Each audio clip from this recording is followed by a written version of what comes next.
Me llamo Carlos Jaime, tengo 32 años, soy editor freelance, barista a tiempo parcial y un desastre a tiempo completo. Al menos, así es como mi familia tiende a describirme. Pero, a pesar de todo, vuelvo a casa cada Navidad, sin importar lo ocupado que esté, sin importar lo que me cueste. Llego con el vino, los regalos, una sonrisa forzada pero sincera. Me siento en el mismo sitio, en la misma mesa, como si todavía perteneciera a ese lugar, como si todavía formara parte de la familia Jaime. Eso era lo que creía que iba a hacer este año también.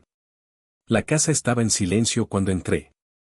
No un silencio acogedor, sino un silencio asterisco equivocado asterisco. No había risas, ni galletas de canela quemadas, ni Ben Crosby sonando en el tocadiscos polvoriento, solo el árbol de Navidad falso parpadeando en la esquina y el sonido de metal golpeando porcelana. Lo seguí hasta la cocina, y allí estaba ella, mi abuela, Dorothea Jamie, 81 años, con su suéter de punto morado favorito, ese que tiene un pequeño enganchón en la manga izquierda que nunca me dejó arreglar. Su pelo recogido en el moño suave de siempre, aunque noté que se lo había hecho sola esta vez. Un plato de jamón frío y relleno reposaba frente a ella, medio comido, olvidado. Me miró y sonrió cuando me vio, esa clase de sonrisa que le das a alguien cuando te alegras de que haya venido, pero te entristece que haya tenido que hacerlo. Llegas temprano, cariño, dijo. Su voz era débil este año, cansada. Dejé mi abrigo en la silla, con cuidado de no cerrar la puerta de golpe. ¿Dónde está todo el mundo? La abuela no respondió. Simplemente extendió una mano temblorosa por encima de la mesa y deslizó algo hacia mí. Era un trozo de papel de cuaderno rasgado, doblado una vez, sin sobre. Mi nombre, Carlos, escrito con la letra de mi madre. Usé tu préstamo de 8.500 pesos para el crucero familiar. Lo siento. Cuida de la abuela mientras estamos fuera. Mamá. Mi madre, Elena, siempre ha tenido esa habilidad para hacer que la traición suene como un favor casual. Miré la nota, la leí una vez, y otra vez. Las palabras se difuminaban alrededor de préstamo y crucero. Ese dinero era para mi cirugía dental. Llevaba 2 años posponiéndola, trabajando de noche, saltándome comidas, conduciendo Uber en la nieve. Por fin había ahorrado lo suficiente, cada dólar era mío, y lo habían gastado en unas vacaciones. Miré a la abuela. Estaba sujetando su zumo de naranja con ambas manos, ahora con cuidado de no derramarlo. Supongo que pensaron que no te importaría, dijo suavemente. Me senté lentamente. La silla de la cocina estaba más fría de lo que recordaba. Te dejaron aquí, susurré. No respondió de inmediato, simplemente dobló la servilleta sobre su regazo como si fuera domingo y tuviéramos visita. Luego me miró, tranquila, con los ojos claros. Lo arreglaremos, dijo. No dijo lo siento, ni déjalo pasar, solo lo arreglaremos. Y, de alguna manera, eso rompió algo en mí mucho más profundo que el dinero jamás podría haberlo hecho. Asentí, no porque tuviera un plan, sino porque, por primera vez en años, no estaba solo en esa mesa. Nos sentamos allí durante mucho tiempo esa noche, yo mirando ese trozo de papel rasgado como si pudiera cambiar si lo miraba con suficiente intensidad. La abuela Dorotea masticaba silenciosamente su jamón frío como si la decepción fuera solo otra cosa que aprendías a tragar. Debería haber dicho algo, pero ¿qué dices cuando tu familia te roba y te deja una persona para amar como premio de consolación? Le quité el plato, lo calenté en el microondas, le busqué un tenedor limpio.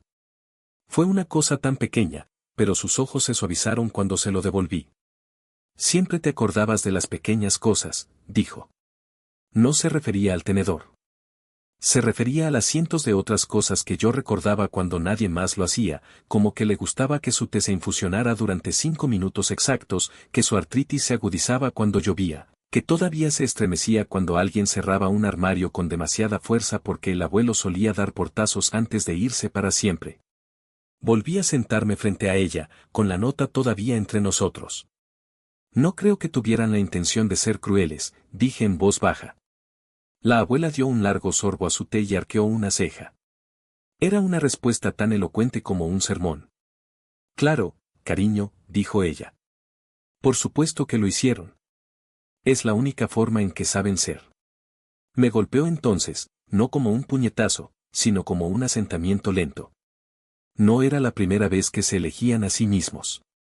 Recordé tener 17 años, sentado al borde de la misma silla de la cocina, tratando de explicar que yo no había tomado las pastillas de su botiquín, que había sido Caleb, nuestro niño de oro, quien las había robado, que necesitaba ayuda.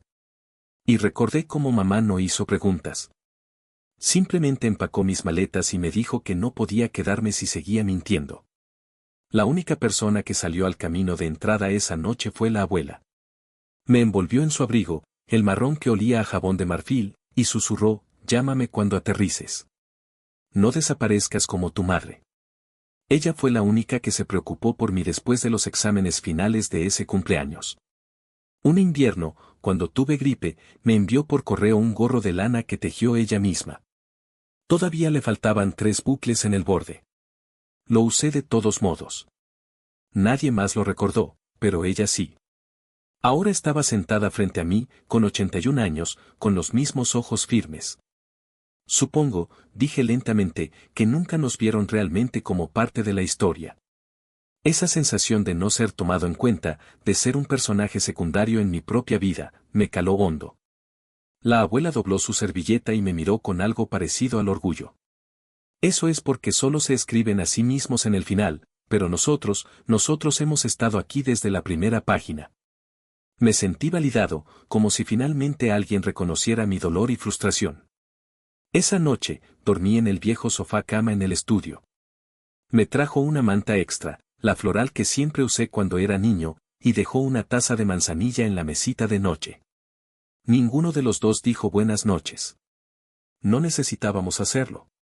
A la mañana siguiente, me desperté con el olor a tostadas, no el tipo artificial de azúcar con canela que Mara solía quemar en el tostador, sino pan de verdad, centeno cortado grueso, tostado en la sartén, como la abuela siempre lo hacía cuando alguien estaba enfermo o triste.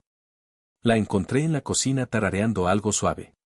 Tenía las zapatillas en los pies equivocados y su cardigan colgaba de un hombro como si se hubiera vestido deprisa, pero sus manos se movían firmes, untando mantequilla en la tostada de borde a borde.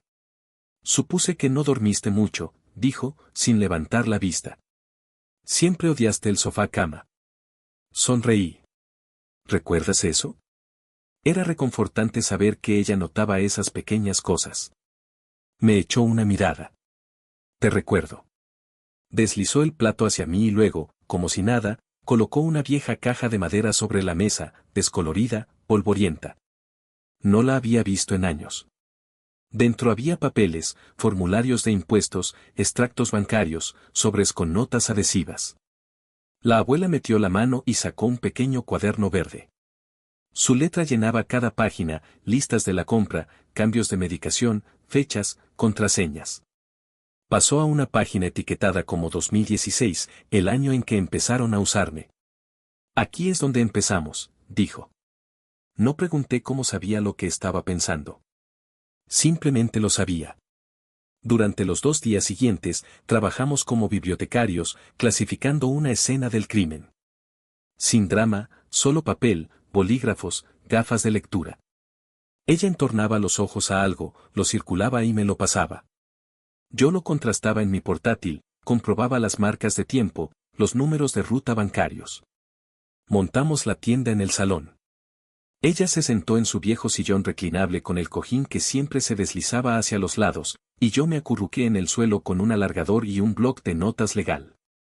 Había algo extrañamente sagrado en ello, tranquilo, concentrado, como construir un caso en los bancos de la iglesia. Entre escaneos y marcas de rotulador, hablamos. Me contó sobre la primera vez que Caleb le pidió prestada su tarjeta de débito solo para gasolina, cómo se convirtió en facturas de comestibles, luego en retiradas de efectivo. Entonces, un día, notó que su copago de farmacia había rebotado. No quería creerlo, dijo, pero tampoco quería ser el tipo de madre que cría hijos que hacen eso. Así que me dije a mí misma, tal vez fue un error. Su ingenuidad me dolía, pero entendía su deseo de ver lo mejor en sus hijos. Asentí. Se basan en eso. Miró por encima del borde de sus gafas. Se basan en que las mujeres de esta familia tengan poca memoria y un gran corazón. Me di cuenta de que eso era cierto, que mi madre y mi abuela siempre habían perdonado y olvidado demasiado rápido. Encontramos pruebas de depósitos de cruceros, Mara usando el inicio de sesión de Dorothy desde una vieja tableta compartida, un rastro de papel de emergencias que terminaron como pedidos de Sephora y cargos de PayPal por entradas para conciertos. La magnitud de su manipulación me dejó sin aliento. Estaba ayudando a la abuela a recolectar el dinero que Caleb se estaba autoenviando cada 15 días desde su fondo de pensión. Cuando hicimos una pausa para el té, ella añadió una rodaja de limón a mi taza sin que yo lo pidiera. Todavía te gusta así, ¿verdad? Y sí, me gustaba. Siempre me había gustado. Nunca pronunciamos la palabra venganza, ni una sola vez, porque esto no se trataba de castigo. Se trataba de la verdad. Y la verdad era que la habían dejado, me habían dejado a mí, no una sola vez, sino en pedazos a lo largo de los años. Ahora, estábamos recogiendo esos pedazos, un recibo, una contraseña, una captura de pantalla a la vez. Al final de la segunda noche, teníamos una carpeta codificada por colores, fechada y con referencias cruzadas. Dorothy la acarició como si fuera algo vivo. Esto no es justicia, dijo, pero es prueba. Y a veces, cariño, eso es suficiente. Regresaron un domingo. Sabía que lo harían. Elaine nunca faltaba a la cena del domingo, incluso cuando era ella la que no la cocinaba. Quería que la vieran regresar, quería entrar como si nada hubiera pasado, como si Dorothy no hubiera sido abandonada con un cartón de zumo de naranja y una nota de 9 palabras. La abuela y yo estábamos preparados, pero no de la manera que ellos podrían haber imaginado. Sin gritos, sin confrontación, solo una carpeta sobre la mesa del comedor, mi portátil completamente cargado, y una silla colocada en la cabecera de la mesa donde Dorothy solía sentarse antes de que empezaran a ignorarla. Preparé té, no para ellos, sino para nosotros. A las 5:47 de la tarde, los faros barrieron la pared del salón. Una puerta del coche se cerró de golpe, luego otra, risas afuera, agudas, sin esfuerzo. La puerta principal se abrió como siempre, sin tocar. Mara gimió, arrastrando su maleta de diseño por la entrada. Te juro que la última noche en el barco me dio urticaria, demasiados mariscos, detrás de ella. Elaine entró con gafas de sol sobredimensionadas aún puestas, a pesar de que el sol ya se estaba escondiendo detrás de los pinos. Su perfume llegó primero, floral pesado, el mismo aroma que usaba para funerales y eventos benéficos.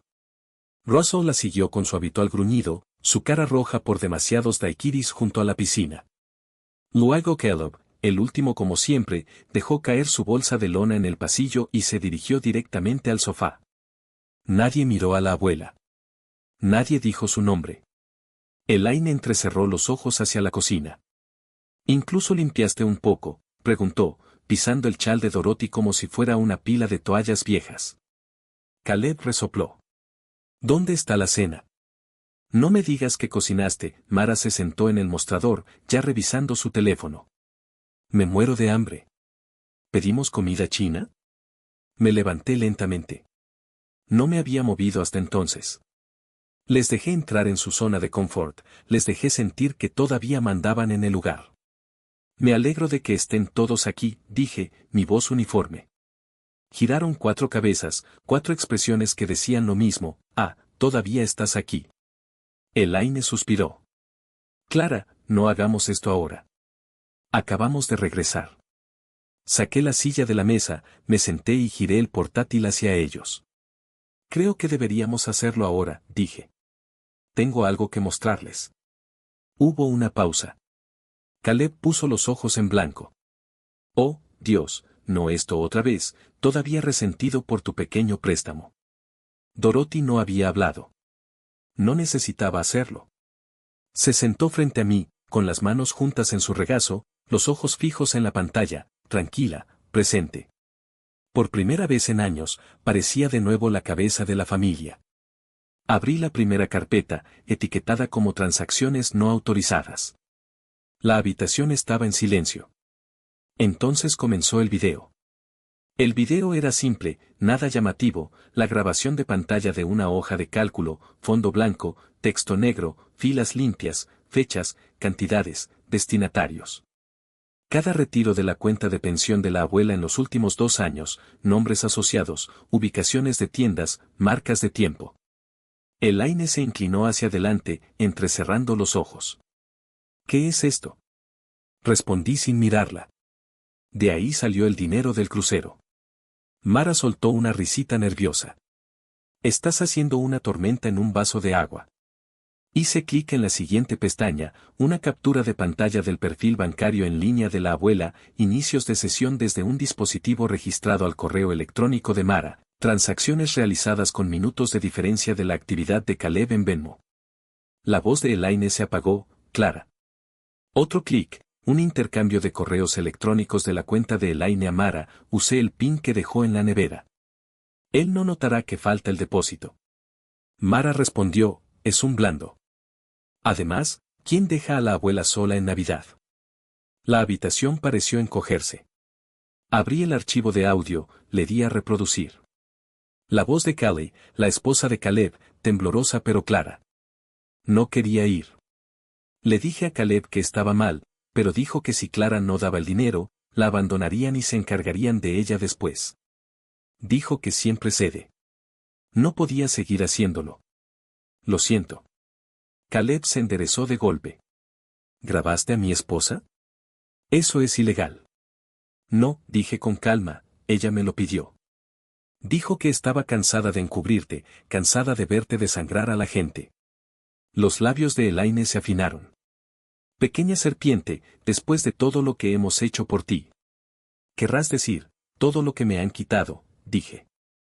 Abrí la última ventana, un borrador de correo electrónico dirigido a la División de Fraude del Seguro Social, al abogado de cuidado de ancianos de la abuela, a 2 redacciones de noticias locales y al defensor del pueblo del condado. Asunto, denuncia formal de abuso financiero de ancianos. Evidencia adjunta. Tienen 48 horas, dije, con los ojos fijos, para devolver cada centavo. El silencio que siguió estaba vivo, expectante. Entonces Dorothy se levantó. Sin ira, solo una lentitud que hizo que todos la observaran. Se movió hacia la cabecera de la mesa, colocó su mano en el respaldo de la silla como si una vez más fuera suya para dar órdenes. Su voz era baja, pero se hacía oír. Crié a 3 de ustedes. Les cambié los pañales, les limpié las narices, pagué sus almuerzos escolares, y cuando mis caderas cedieron, me dejaron con zanahorias congeladas en una casa vacía para que pudieran beber champán con dinero robado. Miró a Elaine, luego a Caleb, luego a Mara. Tienen suerte de que sea Clara quien pida el dinero. Si fuera por mí. Dejó la frase en el aire. Russell se aclaró la garganta y salió de la habitación. Mara comenzó a llorar. Dijo que no sabía que era tan serio. Elaine murmuró algo sobre ser destruida por este lío. Caleb me miró fijamente como si lo hubiera traicionado. Ya no eres familia, escupió. Sonreí, no cruelmente, solo liberado. Lo sé.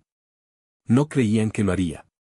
Incluso después de que les mostré el correo electrónico, incluso después de que la abuela los miró fijamente con 81 años de memoria silenciosa, todavía pensaban que estaba fanfarroneando, que cedería como siempre lo había hecho.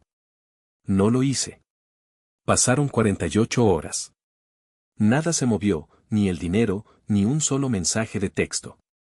Así que envié el correo electrónico, archivos adjuntos y marcas de tiempo, capturas de pantalla, nombres de audio. A las 6:13 de la tarde, recibí una respuesta. Caso abierto. Gracias por su envío. A la mañana siguiente, todo se destapó. Alertas de noticias, llamadas perdidas, mensajes de números que ya no guardaba. No tenías que llegar tan lejos. Somos familia. Estás empeorando las cosas.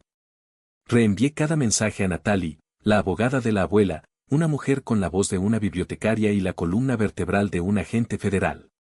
No se inmutó. A mediodía, las cartas formales salieron. Abuso de ancianos, retiros no autorizados, tergiversación financiera, la cantidad adeudada con intereses y comisiones, $14,322. Al caer la noche, Elaine apareció en la puerta. No llamó. Allí estaba, con el maquillaje corrido del día anterior y un abrigo que no le veía desde 2012.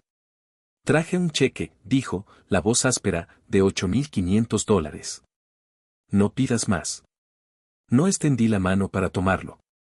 Ella me metió el sobre en la mano a la fuerza. Le estás dando la espalda a tu madre, siseó. Salí, cerré la puerta tras de mí, la miré a los ojos y dije, no, le estoy dando la espalda a una ladrona.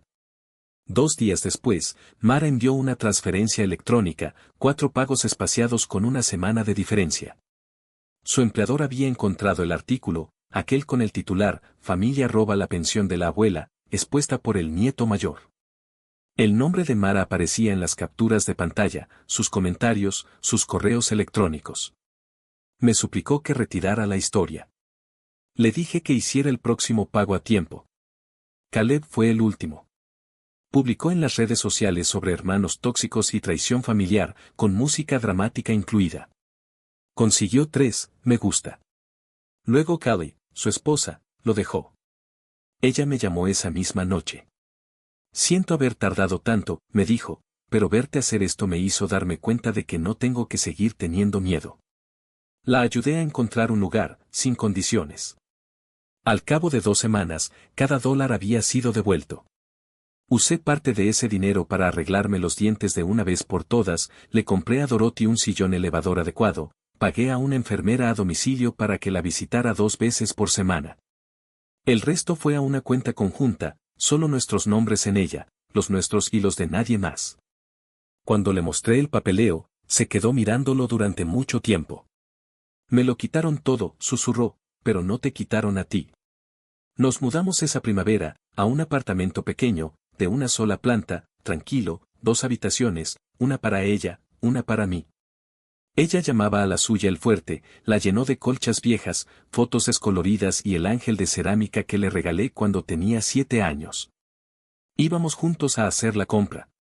Escogía las latas de sopa como si fueran piedras preciosas. Cada vez que encontraba una gaseosa de jengibre en oferta, me daba un codazo y decía, siempre te gustó esto, incluso cuando jurabas que no. Una noche, llamó a mi puerta, se sentó lentamente en la cama. ¿Cuándo viste la nota?, me preguntó, ¿por qué no te fuiste? Pensé durante un largo rato. Luego dije, porque recordé quién era antes de que me hicieran olvidarlo. Extendió la mano, me tocó la mano. Por una vez, estoy orgullosa de ti, dijo, no por el dinero, sino porque seguiste siendo bueno. Eso rompió algo blando en mí, algo que no había emitido un sonido en años. Nunca volvieron a llamar, ni en mi cumpleaños, ni en el suyo, ni siquiera cuando el artículo llegó al boletín estatal. Pero supe a través de un primo que Elaine intentó iniciar un blog de cocina. Duró 2 publicaciones. Mara cambió su nombre en LinkedIn. El salario de Caleb fue embargado. Seguían intentando reescribir la historia, pero yo tenía los recibos, y la verdad ya estaba ahí fuera. A veces la gente me pregunta si me arrepiento de lo que hice. No me arrepiento, porque ese apartamento tranquilo, la forma en que Dorothy tararea cuando dobla la ropa, la forma en que nos sentamos a cenar sin necesidad de hablar, eso es paz. Y por primera vez en mi vida, no siento que estoy sobreviviendo a la familia.